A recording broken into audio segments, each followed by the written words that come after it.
Movie की शुरुआत में हम एक व्यक्ति को देखते हैं जो कि ट्रेन में बैठा होता है। उसका स्टेशन निकल गया था इसलिए वो कंफ्यूज होता है और वो उठकर इधर उधर देखने लगता है कि अगला स्टॉप कौन सा होगा। लेकिन जैसे ही वो आगे बढ़ता है उसका पैर फिसल जाता है। वह देखता है वह खून में फिसला हुआ था, चारों तरफ खून था। वह डर कर बैठ जाता है। जब वो आगे बढ़ता है तो वो देखता है अगले डिब्बे में एक बंदा इंसानों को बुरी तरीके से काट रहा होता है। ये देखकर सीन कट हो जाता है। फिर हम नियॉन को देखते हैं जो कि एक फोटोग्राफर है।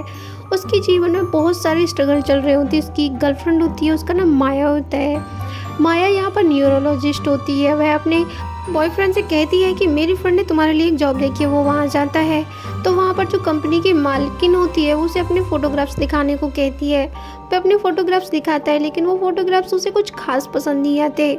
वह उन फोटोग्राफ्स को देखती है तो कहती है इनमें कुछ खास नहीं है, तुम्हें थोड़ी देर रुकना होता तो तुम्हें थोड़ा सा अच्छा फ़ोटो मिलता। अगली बार तुम अच्छे फ़ोटो खींच के लाना, तुम्हें ये जॉब मिल जाएगी। ये कह के वो यहाँ से चली जाती है, जिस पर नियॉन थोड़ा परेशान हो जाता है कि अब वो क्या करेगा। इसके बाद वो एक रेलवे स्टेशन पे जाता है जहाँ पर उसे कुछ विजन्स आते हैं ट्रेन के। लेकिन तभी हम देखते हैं कि वहाँ पर कुछ लोग एक लड़की को छेड़ रहे होते हैं। वो वहाँ पर जाता है और उन लोगों की फ़ोटो लेने लगता है। इसके बाद वो उस लड़की को बचाता भी है, जिस पर वो लड़की उसे किस कर लेती है और वहाँ से जाने लगती है।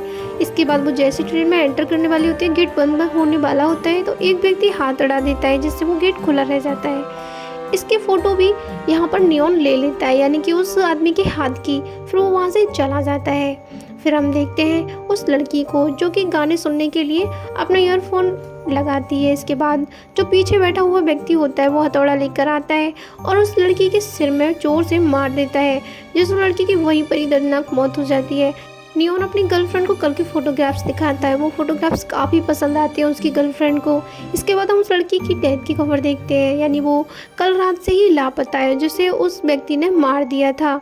इसके बाद दिखाया जाता है नियॉन को जो कि पुलिस स्टेशन जाता है कंप्लेंट करने के लिए। वो कहता है वो लड़की मैंने कल रात को देखी थी, मेरे पास उसके फ़ोटोग्राफ्स हैं। वो लोग उसे छेड़ रहे थे, लगता है उन लोगों ने उसे मारा होगा। लेकिन वो जो पुलिस होती है वो बिल्कुल भी सीरियस नहीं लेती और उसे वहाँ से भगा देती है।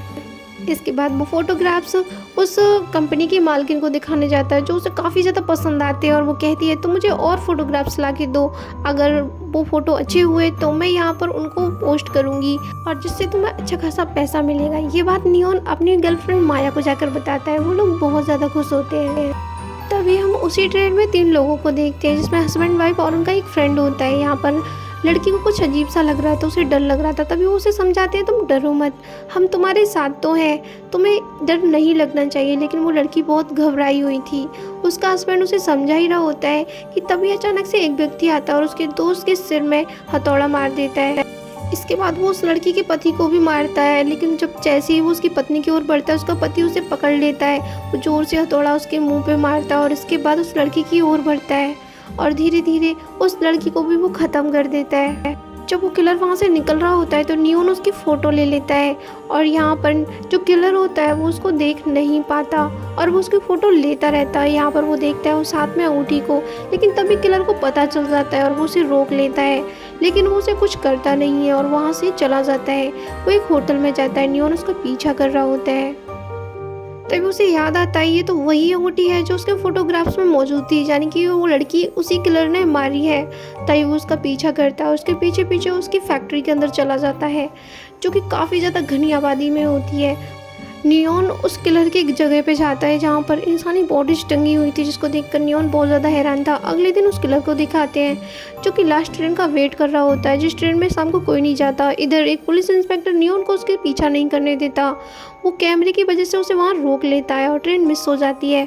तभी ट्रेन को देखते हैं एक व्यक्ति वहाँ आता है और किलर उसके सिर पे हथौड़े से वार करता है। तभी किलर के सिर में पेन होने लगता है और वो वहाँ पर रुक जाता है तो दूसरा व्यक्ति उस पर हमला करने लगता है चाकू से। वो दोनों आपस में लड़ रहे होते हैं कि तभी जो ट्रेन का ड्राइवर होता है वो पीछे से आती आवाज़ें सुनता है तो वो तुरंत ही अपनी गन उठाता है और उस पैसेंजर को मार देता है। और इसके बाद वो किलर से कहता है तुम अपना काम ठीक से नहीं कर सकते क्या, यानी वो भी उस किलर के साथ मिला हुआ था। इसके बाद जो किलर होता है उसे वोमिट होती है ब्लड की। फिर हम दिखाते हैं कि उस गाड़ी में बहुत सारी इंसानों की बॉडीज टंगी हुई थी हुक से, जो काफ़ी डरावना था।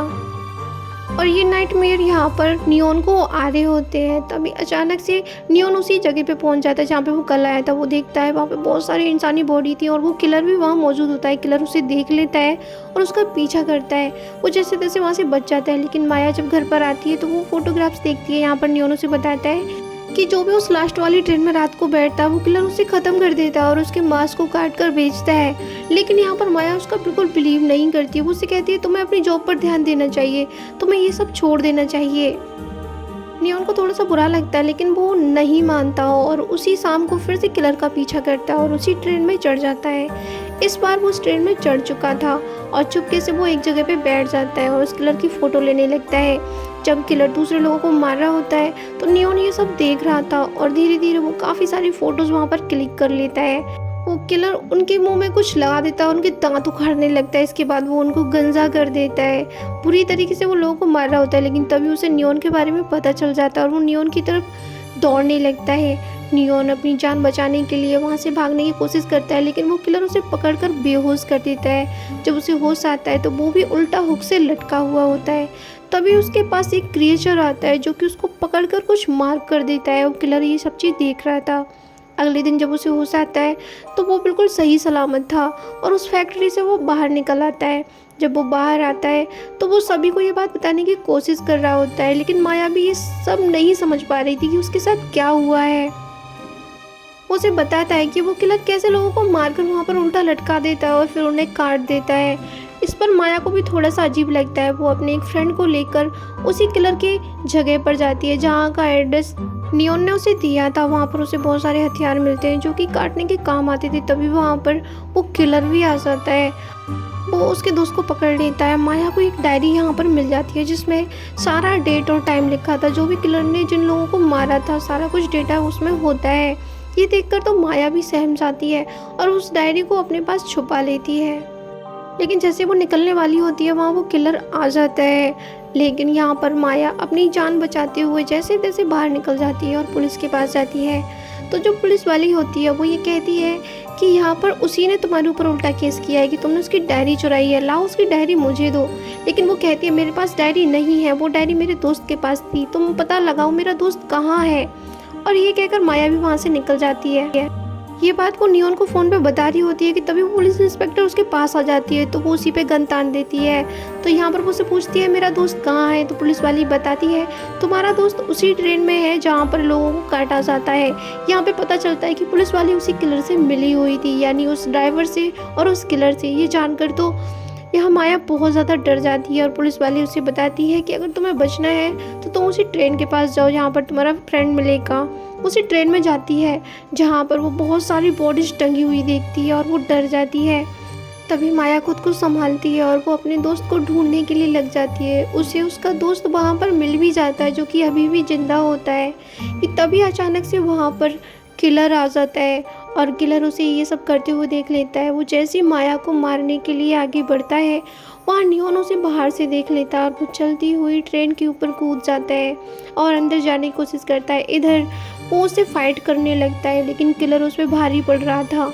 इस झगड़े में यहाँ पर उसका दोस्त मारा जाता है, लेकिन नियोन अब की बार किलर को ख़त्म कर देता है, उसे गाड़ी से फेंक देता है और यहाँ पर वो अपनी गर्लफ्रेंड से मिलता है। लेकिन तभी वहाँ पर वो ड्राइवर आता है और कहता है बॉडी से दूर हट जाओ वरना मारे जाओगे।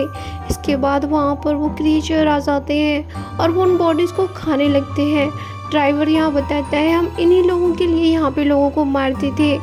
और तभी वो दोनों लोग वहाँ से भाग जाते हैं और बचने की कोशिश करते हैं। तभी वहाँ पर उन्हें वो किलर फिर से मिल जाता है। वो अभी भी जिंदा था, यानी वो कोई मामूली इंसान नहीं था। नियोन उससे फिर से फाइट करता है और एक हड्डी का टुकड़ा लेकर उसकी गर्दन में डाल देता है और वो मर जाता है। तभी वहाँ पर आता है वही ड्राइवर और वो उसे बताता है कि अब ये काम तुम करोगे, तुमको चुना गया है। जब तुम वहाँ आए थे तो क्रिएचर ने तुमको मार कर दिया था। हम यहाँ पर लोगों को मारकर इन क्रिएचर को खिलाते हैं जिससे ये बाकी लोगों पे हमला ना करे। सिर्फ कुछ लोगों को ही मारते हैं जिससे बाकी लोग जिंदा रहे, और ये हम सब इसीलिए करते हैं बाकी लोगों को जिंदा रखने के लिए। और जो किलर था वो तुम्हारी जगह पहले काम करता था, अब तुम काम करोगे। इसके बाद दिखाया जाता है जो ड्राइवर होता है वो नियोन को हाथ से पकड़कर ऊपर उठा देता है। बेचारा नियोन तड़पने लगता है। इसके बाद हम देखते हैं वो उसकी जुबान पकड़कर उखाड़ लेता है, जिससे कुछ भी वो किसी को ना बता पाए। फिर हमें दिखाते हैं वो उसकी गर्लफ्रेंड के पास जाता है और उसका सीना चीर कर उसका दिल बाहर निकाल लेता है। बेचारा नियोन अपने सामने ये देखकर सहम जाता है और उसके मुंह से एक भी आवाज़ नहीं निकलती। अब वो कहता है अब तुम्हारे पास कोई ऑप्शन नहीं है, तुम्हें ये काम करना ही होगा। इसके बाद हम देखते हैं उसी पुलिस वाले को जो कि एक डायरी एक इंसान को देती है जो कि अब नया बूचर था। उसके हाथ में वही अंगूठी थी जो हमने मूवी की शुरुआत में देखी थी।